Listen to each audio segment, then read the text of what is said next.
Good afternoon, everyone. Today, I'd like to take just a few moments to talk about something deeply woven into the very fabric of our lives: storytelling. From ancient campfires beneath starlit skies to modern day podcasts and movies, storytelling has always been an essential part of humanity. It's more than mere entertainment. It's the lifeblood of cultural societies and history itself. Just think about our ancestors. Long before writing was invented, stories were libraries and museums. Elders would gather their communities around the campfires and they would pass down vital information, traditions, and values. Tales of bravery, survival, and wisdom, they weren't just stories, they were lessons, carefully packaged to resonate deeply and endure through generations. Storytelling was the original method of keeping history alive. As civilization advanced, storytelling evolved, but it retained its significance. Great epics like Homer's Iliad or the legends of King Arthur preserved historical and moral truths. These tales, they would offer guidance, they taught morality, and they kept cultural identities vibrant even during times of turmoil. Socially, storytelling has always united us. When we share stories, we foster empathy and understanding. They allow us to experience lives different from our own, opening our minds and hearts to different perspectives. Today, when we read a novel, we watch a movie, or even share an anecdote with friends, we engage in an age-old tradition that strengthens community bonds. Moreover, storytelling is essential for keeping history alive. Facts and dates, they inform us, but stories, they inspire us. Personal narratives from historical events like the diaries of Anne Frank or speeches from Martin Luther King Jr., they make history tangible and emotionally compelling. They remind us that history isn't just something that happened, it's a continuum we're actively part of. And let's not forget entertainment. Storytelling captivates us. It provides escape, joy, and inspiration. From Shakespeare's plays to today's binge-worthy television series, stories enrich our lives, they spark our imaginations, and they often lead to innovative ideas that shape society. I've put together a few clips of storytellers that I've been privileged to document over the years. Some of y'all might have spent some time down around Danville, Tennessee, on Kentucky Lake. And I was fortunate to video the late Bob McKinnon, who was a walking encyclopedia about that area, and he loved to talk about it. Here's Bob talking about Jack Henson and the freight elevator located in Danville on Kentucky Lake.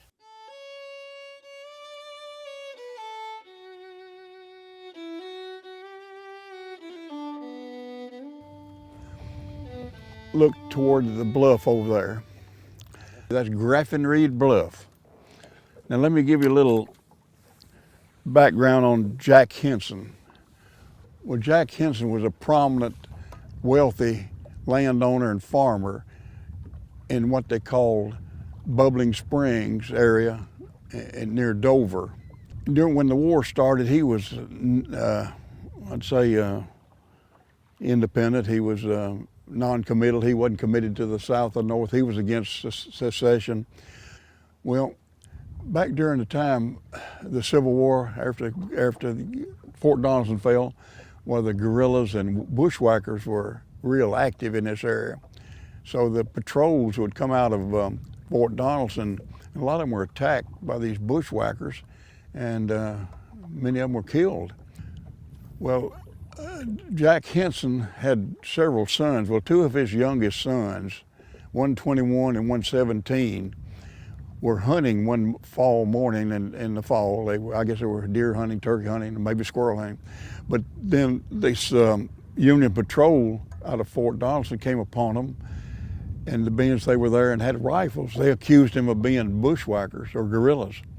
Well, back then they didn't have a trial or anything. They just tied them to a tree and killed them. Well, they drug their bodies on behind horses through to make an example of them through Dover. Then they decapitated them. They took their heads and they put them on the gate post going into Jack Henson's place.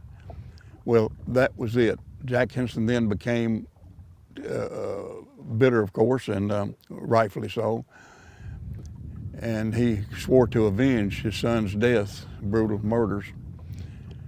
So he had a special made sniper rifle. It was a gigantic gun, weighed 18 pounds, but it was accurate up to 500 yards. Well, on this bluff right up here, there was a cave about 20 some odd feet down below the crest of that bluff.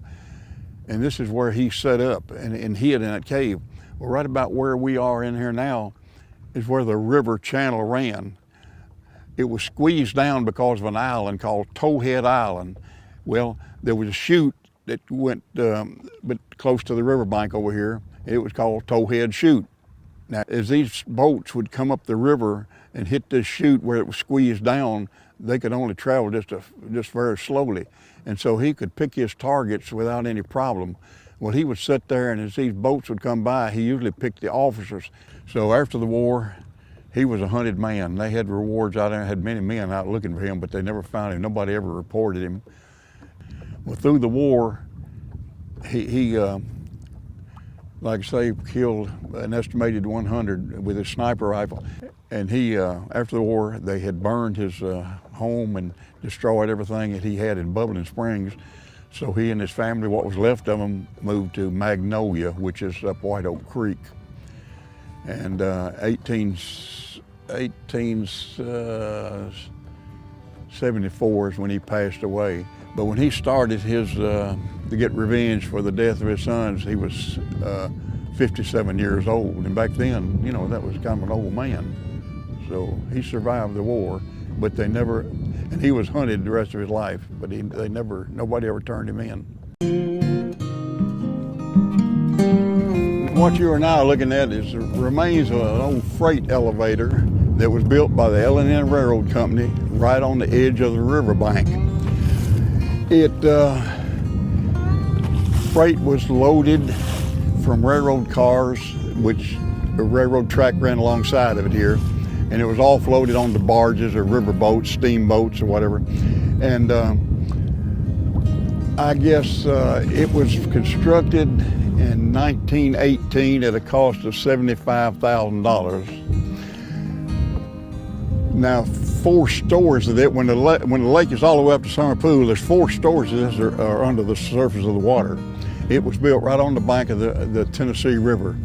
Now, they loaded barges from the railroad cars and unloaded barges and river boats onto railroad cars, so that it was loaded on and offloaded.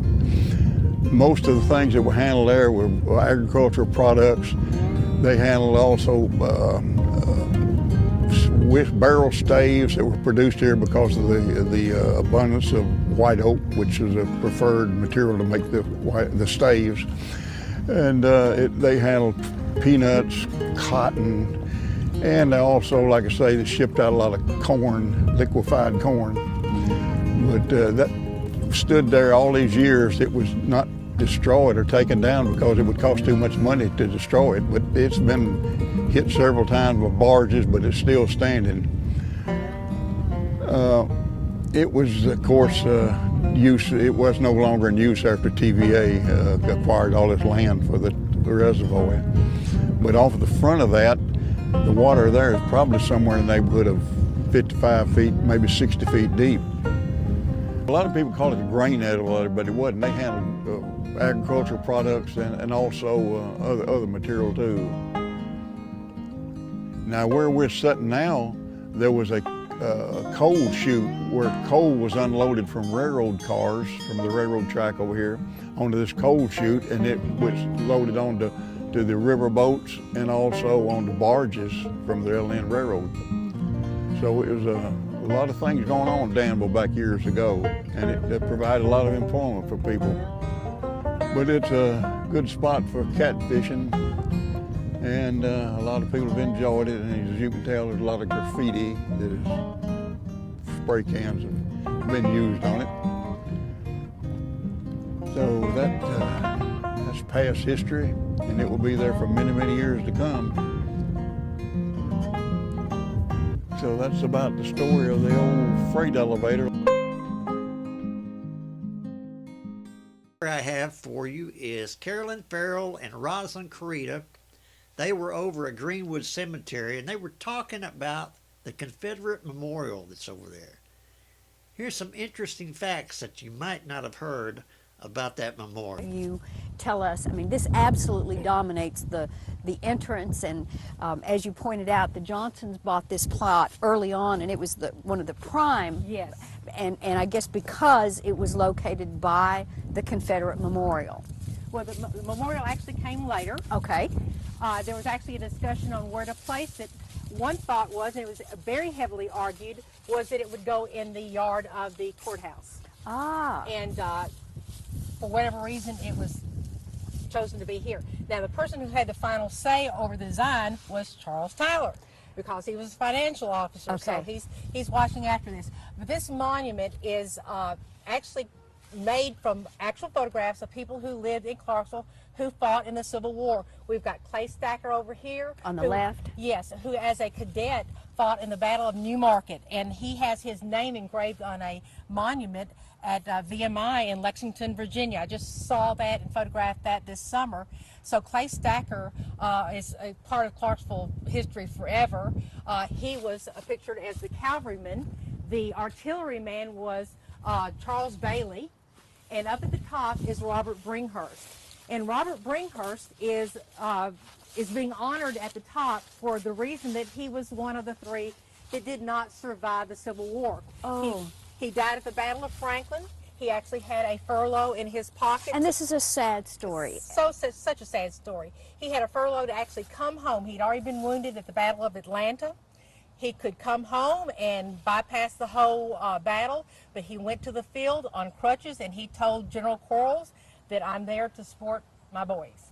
So he went out into the battlefield and was shot 8 times, laid on the ground. It was November 30th, very, very cold, laid there all night long in the cold, and died a couple of days later. So they are honoring him by placing him at the top. He is not buried here. He is buried over at the city cemetery known as Riverview.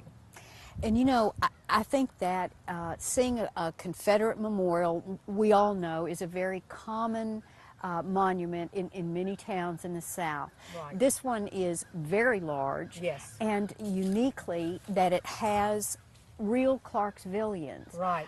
So who paid for this? How was it that Clarksville really went to such expense to have this? The people who spearheaded it were the Forbes Bivouac, named after Forbes, who was in the Battle of Manassas. And the Forbes Bivouac was like any bivouac where you had a brotherhood or a membership of veterans from the Civil War, and they come together, they have their meetings, they have their officers, they go to reunions together, they keep alive the memory of the men who died and who gave, you know, everything for their country. And so they spearheaded this, and Charles Tyler, who of course was a member of Forbes Bivouac, he was in the 50th Tennessee, and he actually was the final say on the design of the statue or the monument itself, and they raised the money in Clarksville and had the statue made, or the monument made. The funny story about this is it was so large that when they got the monument here, I think it was made in Chicago, they got it to the train station, and the man who had done the work behind it thought that the railroad depot was right next to the cemetery. So they've got this huge monument with no way to get it from the depot over here to the cemetery. So the man has to go back to Chicago, get some trucks, drive them all the way to Clarksville to get this thing set up in the cemetery. Oh man, it was a mess getting this thing set up. In fact, it almost missed its unveiling day. Now, how did that happen? You mean because of Because of the delay. Ah. And the unveiling of the monument was tragic and had a tragic event happen with it. It was unveiled by Hope Gracie, and when she pulled the cord to unveil it, the veil didn't drop. And so she's tugging on it, and it's like there's a moment there where they're not sure what to do. All the audience is saying, "Oh, please!" And then they start singing. Molly Tyler is starting to sing, and just as she starts to sing, the thing comes down. Oh. But there's a gun salute given to honor, like they do at any military ceremony. And one of the men who is plunging the cannonball or the charge down into the cannon, it mischarged and it blows his hand off, and the ramrod goes flying off into to the crowd. Oh my gosh. And so they have to get him and take care of business and, you know, make it to where the women didn't see too much and get him out of the cemetery so they could continue with the ceremony. Oh my gosh, that is, talk about bringing history to life. That's unbelievable. Next clip is about Palmyra, Tennessee, and it's about the railroad tunnel that some of y'all might have visited. Here's Mike Dinsmore talking about Palmyra and the railroad tunnel. Welcome to the end of the world. Now, why do I say that? Because the old timers used to say that Palmyra was the end of the world because the road runs into the river where there was a ferry. The telephone lines ran off the bluff out into the air, and the railroad ran into the ground. So hence the end of the world.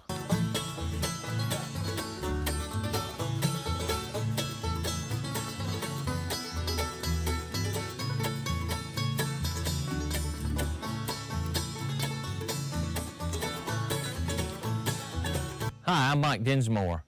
I've lived in Palmyra for over 50 years, and my family has probably been here for over 120 years. And there's lots of history in this part of the county that people aren't even aware that exists. Case in point is this railroad tunnel on the former L&N Railroad. It was built before the Civil War, and it's got lots of stories that go along with it.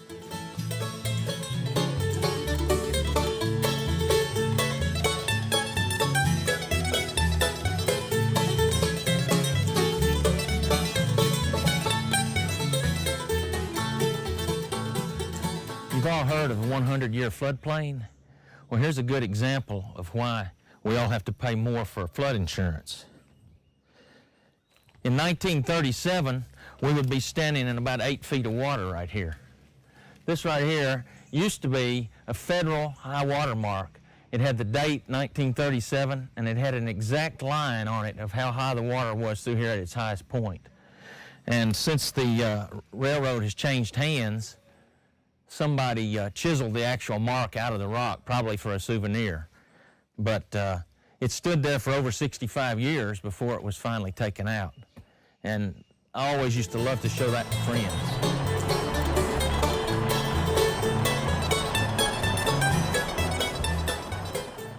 This railroad line was originally, as I said earlier, part of the Louisville and Nashville Railroad. Actually, I think when it was built, it could possibly have been part of a Clarksville Railroad. But eventually, the Louisville and Nashville Railroad became interested in having a line to Memphis, connecting the main line from Louisville and Nashville. And this part of that line was opened in 1861, and I believe the tunnel was constructed in 1859.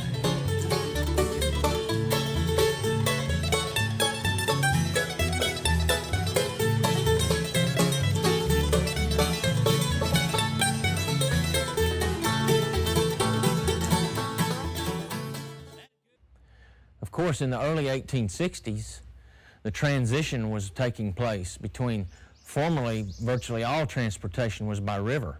Of course, the Cumberland River is less than 50 yards from us right here through that bluff. And then as they changed over to rail, this, virtually all transportation started to become all done by rail, both passenger and freight. So this was an important part of the L&N strategy to open up a line to the west and to the Gulf Coast. Their other line, the Louisville-Nashville line, went to the East Coast. The line was actually opened just before the Civil War started in 1861. But I think the tunnel was completed in 1859. And of course it was done manually with mules and dynamite. There was no heavy equipment to speak of. It was all done by manual labor.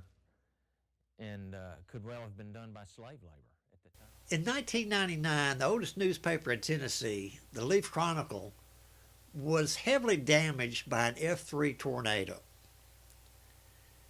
The next day, the newspaper staff was able to produce a newspaper and have it out on the streets. A pretty remarkable feat. Here are Tom Drumheller, Danny Peppers, and Gene Washer talking about that experience.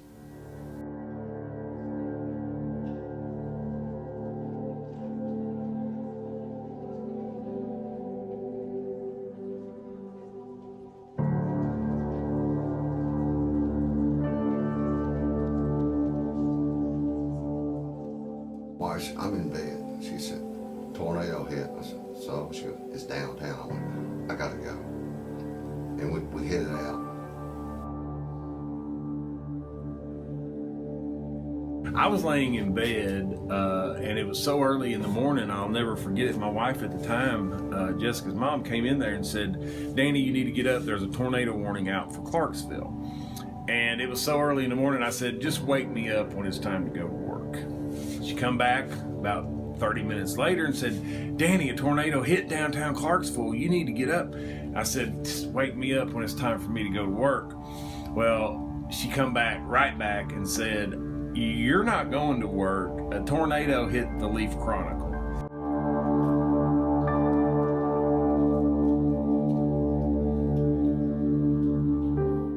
I was in bed asleep, my wife and I were, and my son Ben, he was 9 years old at the time, and he was really frightened of storms because a tree had blown over on our house. And so he woke up, came into our room yelling. He said, Dad, it's wind's blowing really hard and I'm scared to death. So I got up, and about that time my weather radio went off. Said there's a tornado headed to Clarksville. So I got them in the basement. We have a family room in the basement.